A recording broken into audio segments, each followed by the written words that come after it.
Hello hi welcome नमस्ते। मैं नाम ऋतिक और आज हम फिर से बात करने वाले हैं एक और इंटरेस्टिंग कंसेप्ट के ऊपर। तो ये वीडियो सेमेस्टर 5 के उन बच्चों के लिए मोस्ट इंपोर्टेंट होने वाली है जिनके पास सब्जेक्ट है इंट्रोडक्टरी डेवलपमेंट इकोनॉमिक्स। तो चलिए शुरू करते हैं आज की वीडियो। तो हम लेसन नंबर 1 की शुरुआत कर चुके थे, उसके ऊपर काफी कंसेप्ट हो भी चुके हैं। जिसने अब तक प्रीवियस वीडियोस ना देखी हो पहले जाके वो वाली वीडियोस देख लेना ताकि आपके हर एक कंसेप्ट टॉपिक वाइज क्लियर होते चले जाएं।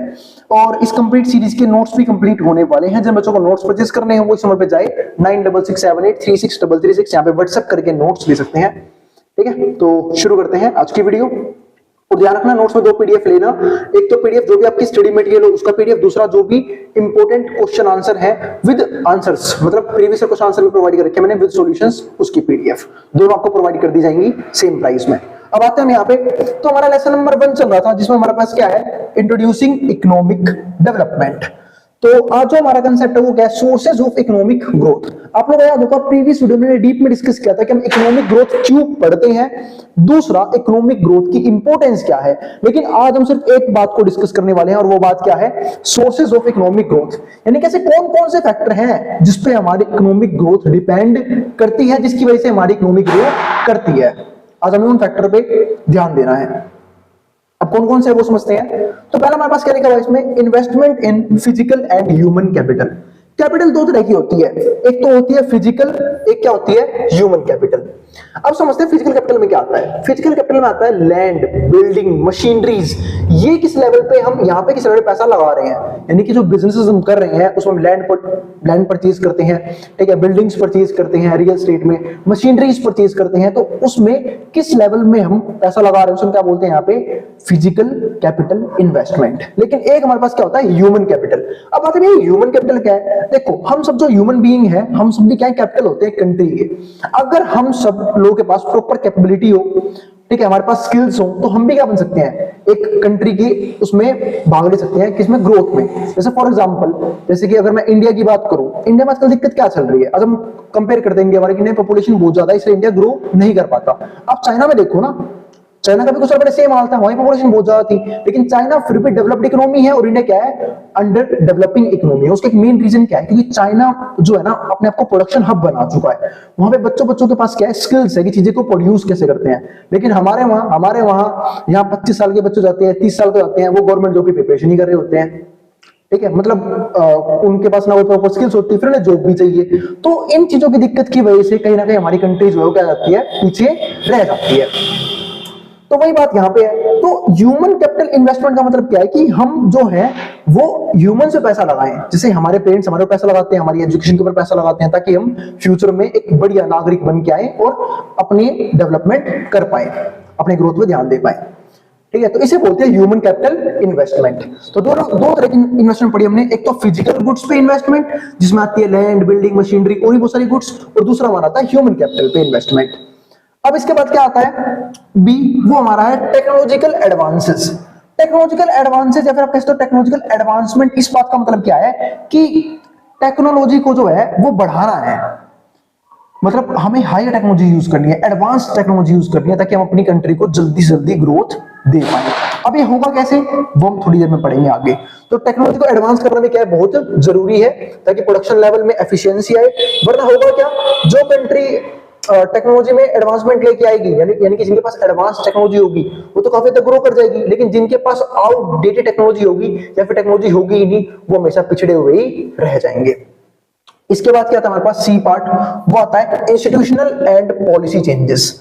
अब ये क्या है, इसमें क्या है, इंस्टीट्यूशनल एंड पॉलिसी चेंजेस, कि भाई टाइम टू टाइम हमें एक तो अपने तरीकों को बदलना होगा, पॉलिसीज को चेंज करना होगा ग्रोथ के लिए। जैसे मैंने आपको बताया था कि कुछ टाइम पहले 5 इयर्स प्लान चलाए गए थे। जब इंडिया आजाद हुआ था तो इंडिया काफी पिछड़ा हुआ था, क्योंकि अंग्रेज जो है वो पूरी तरीके से तबाह कर गए थे इंडिया को। तो इकोनॉमिकली तो बहुत ज्यादा बैकवर्ड आ चुके थे ऑल ओवर द वर्ल्ड। तो उस टाइम पे हमें सुधारना था अपने आप को। वो कैसे सुधारा हम लोगों ने 5 ईयर प्लान्स लॉन्च किए, पॉलिसीज लॉन्च की। कुछ पॉलिसीज इफेक्टिव रही, कुछ इनइफेक्टिव रही। तो अगर कोई पॉलिसी इनइफेक्टिव है उसमें चेंज करना भी क्या है, बहुत जरूरी है, वो भी टाइम पे। और जो इफेक्टिव है उसे बार बार अप्लाई करना ही बहुत जरूरी है। और ये भी देखना है कि भाई जो रिजल्ट हमने एक्सपेक्ट किया था कि इस पॉलिसी से आएगा, वो आ रहा है या नहीं आ रहा। क्योंकि नहीं आ रहा तो फिर वो पॉलिसी खराब है, उसे चेंज कर दो। भाई हम जब भी कोई स्ट्रेटेजी बनाते हैं किसी भी काम के लिए, अगर वो इफेक्टिव होता है तो हम उसे फर्दर अप्लाई करते हैं, इफेक्टिवली तो छोड़ देते हैं। वही सेम कंसेप्ट यहाँ पे है। इसके बाद then improve the efficiency of economic organization, हमें अपनी इकोनॉमिक ऑर्गेनाइजेशन की जो एफिशिएंसी उसको भी इंप्रूव करना चाहिए। अब कौन कौन सी चीजें वो समझते हैं। एक तो कॉम्पिटिटिव मार्केट, अब जब से हम जानते हैं ग्लोबलाइजेशन आया है, मार्केट जो है हमारी और ज्यादा कॉम्पिटिटिव हो गई है। तो अब जो है चाहे वो हमारा डोमेस्टिक बिजनेस हो, चाहे वो हमारी एमएनसीज हो यानी कि मल्टी नेशनल कंपनीज हो, उन सबको कहीं ना कहीं कंपटीशन फेस करना पड़ता है। और इस चीज की वजह से एक चीज को ज्यादा अच्छा बेनिफिट मिलता है कंज्यूमर्स को, जो कंज्यूमर्स को अच्छी से अच्छी चीजें कम से कम प्राइस में अवेलेबल हो जाती हैं। क्यों? क्योंकि यहाँ पे कंपटीशन चल रहा है फर्म्स के बीच में, तो कॉम्पिटिटिव मार्केट को फेस करना पड़ रहा है। और क्या है, स्टेबल प्राइसेस, जो प्राइसेस हैं वो स्टेबल रहे, ज्यादा फ्लक्चुएट ना करे। पता लगे बार बार इकोनॉमी में इन्फ्लेशन आ रहा है, बार बार डिफ्लेशन आ रहा है, गवर्नमेंट इसी से जूझ रही है, तो गवर्नमेंट डेवलपमेंट में ध्यान ही कहां दे पाएगी। तो स्टेबल प्राइसेस रहने बहुत जरूरी है, ज्यादा इन्फ्लेशन भी नहीं होना चाहिए, ज्यादा डिफ्लेशन भी नहीं आना चाहिए। इसके बाद फ्री ट्रेड, अब ये फ्री ट्रेड क्या है, ठीक है, तो अब ये फ्री ट्रेड का मतलब है कि भाई जैसे फॉर एग्जांपल एक कंट्री दूसरे कंट्रीज के साथ ट्रेड कर रही है, तो वो ट्रेड क्या होनी चाहिए, फ्री होनी चाहिए। फिर फ्री ट्रेड का मतलब ये होता है कि भाई ट्रेडिंग जो है वो फ्री में हो रही है, टैक्स वैक्स नहीं लगाया जा रहा ज्यादा। लेकिन ऐसा होता नहीं है, बहुत सी कंट्रीज जो है वो टैक्स लगाती हैं, किस चीज के लिए, डोमेस्टिक बिजनेस को बचाए रखने के लिए। फॉर एग्जाम्पल इंडिया में जो है वो बहुत सी चीजों पर बहुत टैक्स लगाया जाता है, जैसे foreign cars, foreign phones, for example iPhone ही देख लो आप, ठीक है, आईफोन पे बता प्राइस में बिकता है इंडिया में, क्यों? क्योंकि टैक्स बढ़ के लगाया जाता है उसके ऊपर। क्यों लगाया जाता है, उसका भी रीजन है, क्योंकि एक सिंपल सी बात है, अगर मान लो कि सबके सब लोग एमएनसी की चीजें यूज करेंगे या फिर फॉरेन कंट्री की चीजें यूज करेंगे, तो होगा क्या, हमारी डोमेस्टिक कंट्री में चीजें बन रही हैं वो बननी बंद हो जाएंगी, यानी कि हमारी कहीं ना कहीं डोमेस्टिक प्रोडक्शन जो है वो ठप बैठ जाएगी। इसलिए गवर्नमेंट जो है वो फॉरेन की चीजों पे ज्यादा टैक्स लगाती है, या फिर इसको हम क्या बोलते हैं, इंपोर्ट करना, यानी कि इंपोर्ट ड्यूटी चार्ज करती है बहुत ज्यादा। इसके बाद क्या आता है हमारे पास, flexible capital market. Market capital क्या होना चाहिए, फ्लेक्सिबल होना चाहिए, यानी कि आप चेंज करते रहो बार बार उसमें मार्केट कैपिटल में, यानी कि लगातार री इन्वेस्टमेंट करते रहो ताकि जो इकोनॉमी है वो लगातार बेहतर होती चली जाए। लेकिन अगर आप मान लो बार बार इन्वेस्टमेंट नहीं करोगे तो इकोनॉमिक ग्रोथ के चांसेस क्या हो जाएंगे, कम हो जाएंगे। तो ये भी बहुत जरूरी है। इसके बाद avoidance of high marginal tax rates. अब जो टैक्स रेट है उसको अवॉइड किया जाना ही बहुत जरूरी है, क्योंकि टैक्स रेट जितना बढ़िया उतना बेकार भी है। फॉर एग्जांपल अगर मान लो किसी इन्वेस्टर पे टैक्स लगाया जाए बार बार, तो वो इन्वेस्टर जो है वो टैक्स मतलब जो इन्वेस्टर है वो इन्वेस्ट करने से बचता है। उसको एक मेन रीजन आपको समझाता हूँ। फॉर एग्जांपल मैं एक इन्वेस्टर हूँ, एक तो पहली बात मैं रिस्क ले रहा हूँ अपने ऊपर, मुझे ये भी नहीं पता कि जो मेरा पैसा जो मैं लगा रहा हूँ बिजनेस के अंदर वो सफल होगा भी या नहीं सफल होगा, तो पहले एक रिस्क इन्वॉल्व है, ऊपर से गवर्नमेंट टैक्स भी चार्ज करिए, तो कहीं ना कहीं मेरा रिस्क जो है वो बढ़ जाता है। तो जितना कम टैक्स रेट रहेगा उतना ही अच्छा होगा बिजनेस करने के लिए, तो ये बहुत जरूरी है। इसलिए आपने देखा होगा कि गवर्नमेंट जो है बहुत जगह एसईजेड बनाई थी। मतलब ये एसईजेड क्या है, स्पेशल इकोनॉमिक जोन, यानी कि अगर जो बंदा उन एरियाज में, यानी कि कुछ रूरल एरियाज है, अर्बन की बात नहीं कर रहा मैं, कुछ रूरल एरियाज है, अगर आप वहां पे बिजनेसेस लगाते हो तो आपको वहां पे छूट मिलती है, टैक्स नहीं देना पड़ता, उल्टा कई बार गवर्नमेंट खुद सब्सिडीज प्रोवाइड करती है ताकि आप बिजनेस को अच्छे तरीके से रन कर पाओ। इसके बाद क्या आता है हमारे पास यहाँ पे, secure proper rights. Proper rights मिले मेरे हर एक चीज के जो मैं मिले भी मैं कॉन्स्टिट्यूशन से। इसके बाद पॉलिटिकल स्टेबिलिटी हो, बार बार जो गवर्नमेंट है वो चेंज ना हो, क्योंकि कई बार जब गवर्नमेंट चेंज होती है ना तो रूटीन चेंज हो जाता है पूरे देश के चलने का। तो ये हो सकता है उसकी कुछ पॉलिसीज चल रही थी पहले से ही किसी पिछली गवर्नमेंट की, अब जो नई गवर्नमेंट आई वो कह रही है नहीं हम इन पॉलिसीज को नहीं मानते, हम अपनी नई पॉलिसीज बनाएंगे, तो कहीं ना कहीं उसका इफेक्ट कंट्री की इकोनॉमिक कंडीशंस यानी कि बिजनेसेस पे भी देखा जाता है। क्योंकि इकोनॉमिक कंडीशन का सिंपल सा रिलेशन किससे है, बिजनेस से। जिस कंट्री में जितने स्ट्रॉन्ग बिजनेस होंगे उस कंपनी की इकोनॉमी उतनी ही अच्छी होगी।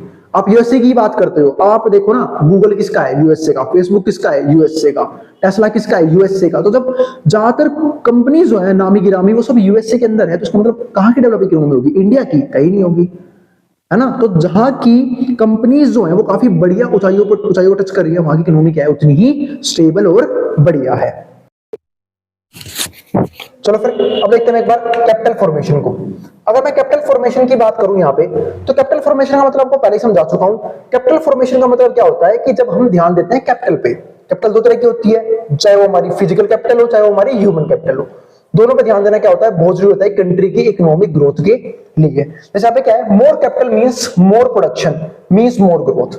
मतलब मैं फालतू पैसा लगाऊंगा तो मैं क्या करूंगा, क्योंकि कैपिटल का मतलब क्या होता है, वो पैसा जो हम स्टार्टिंग में बिजनेसेस में लगाते हैं, यानी कि कोई भी जब मैं बिजनेस करना चाहूंगा तो उसके लिए मेरे को क्या चाहिए, इन्वेस्टमेंट अमाउंट, उसको हम क्या बोलते हैं यहाँ पे कैपिटल बोल के चलते हैं।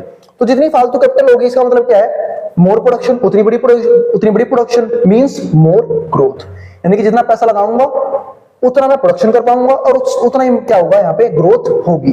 तो to get capital countries have to invest and so the level of investment determinant of future growth. तो अगर कैपिटल चाहिए तो कैपिटल कहां से आएगा, कैपिटल जब आएगा जब हम क्या करेंगे, पैसा इन्वेस्ट करेंगे। तो पैसे की इन्वेस्टमेंट भी क्या यहाँ पे बहुत जरूरी है, क्योंकि सिंपल सी बात है, अगर मैं पैसा इन्वेस्ट नहीं करूंगा तो पैसा आएगा नहीं, और जब पैसा आएगा नहीं तो सिंपल सी बात है यहाँ पे क्या होगा, ग्रोथ होगी नहीं। तो फ्यूचर ग्रोथ के लिए इन्वेस्टमेंट क्या है, एक बहुत इंपॉर्टेंट चीज है। तो इसलिए हम क्या बोलते हैं कि बिजनेस का होना एक कंट्री के अंदर बहुत जरूरी होता है ताकि वहां से पैसा आ पाए। एक सिंपल सी बात है, मैं आपको क्या बोलता हूं कि भाई जितनी भी डेवलप्ड कंट्रीज हैं, चाहे वो चाइना को ले लो आप, चाहे अमेरिका को ले लो, चाहे किसी भी कंट्री को ले लो, वहां पे क्या है, बिजनेसेस काफी बड़े लेवल पे चल रहे हैं। क्योंकि सिंपल सी बात है, बिजनेस जो है वो बैकबोन होता है इकोनॉमी की। जहां पे जितने स्ट्रॉन्ग बिजनेस होंगे वहां पे उतनी अच्छी इकोनॉमी होगी। अब यूएसए में गूगल है, फेसबुक है, ठीक है, टेस्ला है, इससे तो इतना डेवलप कर चुका है। तो वही सब बात यहाँ पे है। तो फ्यूचर ग्रोथ के लिए इन्वेस्टमेंट क्या है, बहुत जरूरी है।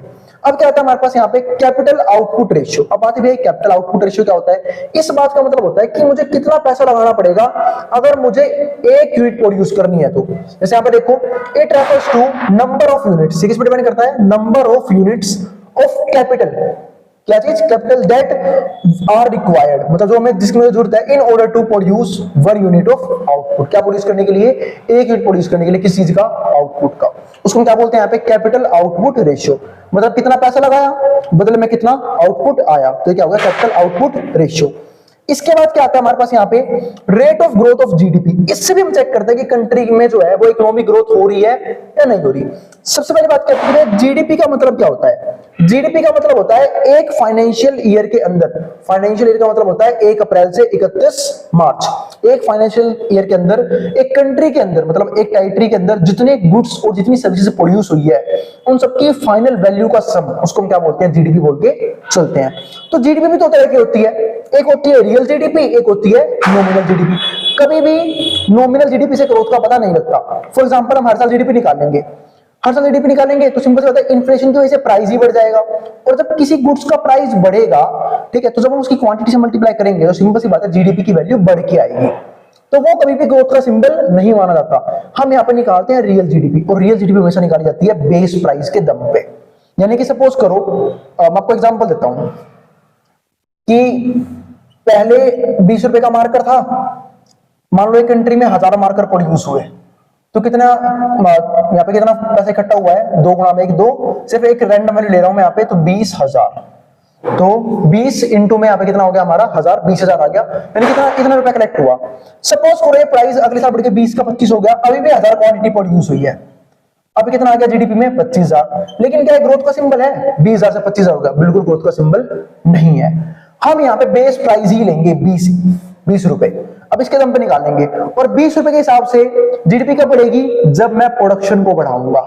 यानी कि एक सिंपल सी बात है, ग्रोथ का सिंबल क्या है, प्रोडक्शन, ना कि प्राइस का बढ़ना। तो इसलिए हम जब भी रियल जीडीपी निकालते हैं हम बेस ईयर प्राइस को अपना प्राइस मान के चलते हैं, और फिर ये देखते हैं कि फिर क्या प्रोडक्शन बढ़ी है नहीं बढ़ी है, और प्रोडक्शन कब बढ़ेगी, ठीक है, मतलब जीडीपी बढ़ी है नहीं बढ़ी है, और जीडीपी कब बढ़ेगी, जब प्रोडक्शन बढ़ेगा। सपोज करो मैं प्राइस को 20 रुपए ही रखूं, लेकिन अब की बार 1000 नहीं, अब की बार 2000 मार्कर प्रोड्यूस हुए हैं, इसका मतलब क्या है, अब कितना जीडीपी आ गया यहाँ पे, 40,000। तो ये फर्क होता है रियल जीडीपी का और नॉमिनल जीडीपी का। वैसे एक फॉर्मूला और भी होता है यहाँ पे rate of growth of GDP निकालने का। उसका मतलब क्या होता है, इन्वेस्टमेंट कितनी हुई है माइनस कर दो उसमें से इनकम, फिर नीचे क्या कैपिटल माइनस में आउटपुट। तो ये हमारा एक और फॉर्मूला होता है क्या निकालने का, rate of growth of GDP, GDP में कितनी ग्रोथ हुई है। अब आगे हमारे पास क्या है, आगे हमारे पास है यहाँ पे ऑक्यूपेशनल स्ट्रक्चर। अब इस ऑक्यूपेशनल स्ट्रक्चर का मतलब क्या है, थोड़ा सा इसको समझते हैं।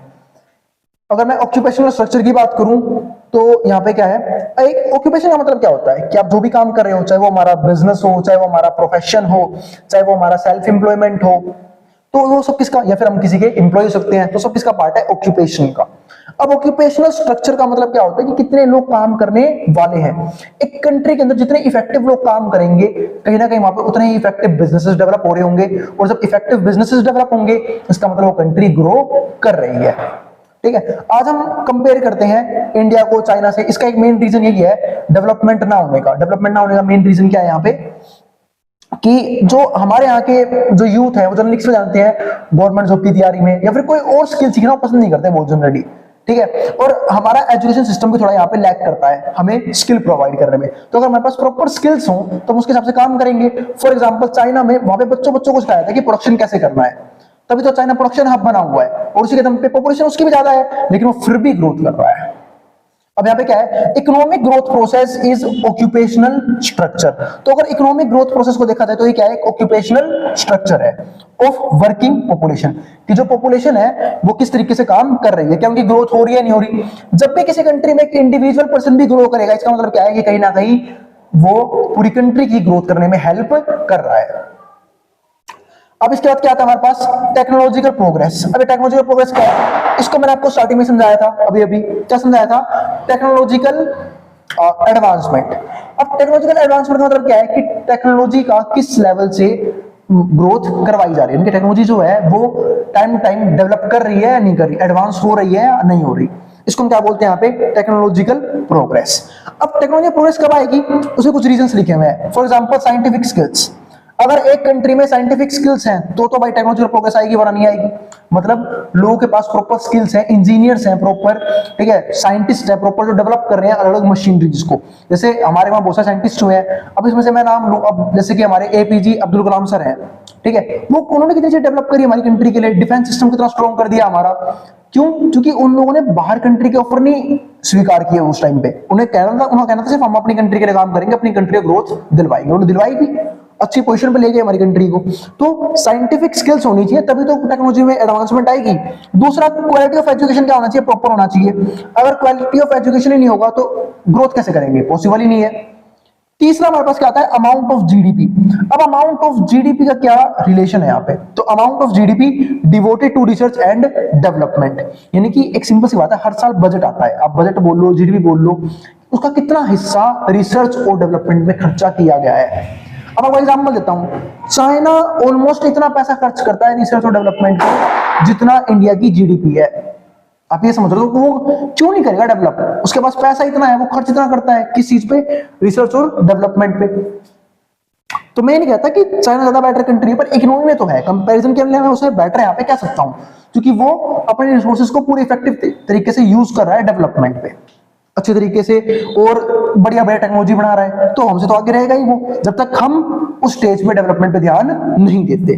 तो ये हमारे सारे क्या है, कुछ बेनिफिट है और कुछ फैक्टर्स देखे हमने जिसपे हमारा इकोनॉमिक ग्रोथ डिपेंड करता है। और उम्मीद आपको वीडियो का हर एक कंटेंट समझ में आ गया होगा। फिर भी कोई भी डाउट हो, कोई भी क्वेरी हो, आप कमेंट बॉक्स में कमेंट कर देना, मैं उस क्वेरी को सोल्व करने की पूरी कोशिश करूंगा। और मिलेंगे अगली वीडियो में जहां हम बात करेंगे इस चैप्टर के एक और इंपॉर्टेंट टॉपिक के बारे में। और अगर वीडियो पसंद आई हो तो वीडियो को लाइक किए बिना मत जाना और चैनल को सब्सक्राइब भी कर देना और उन बच्चों में शेयर भी कर देना जिन बच्चों का एग्जाम होने वाला हो सेम सब्जेक्ट का। मिलेंगे अगली वीडियो में जहां पे हम बात करेंगे इसके नेक्स्ट टॉपिक के बारे में, जो उतारना उतार सकता है बोर्ड के सामने से।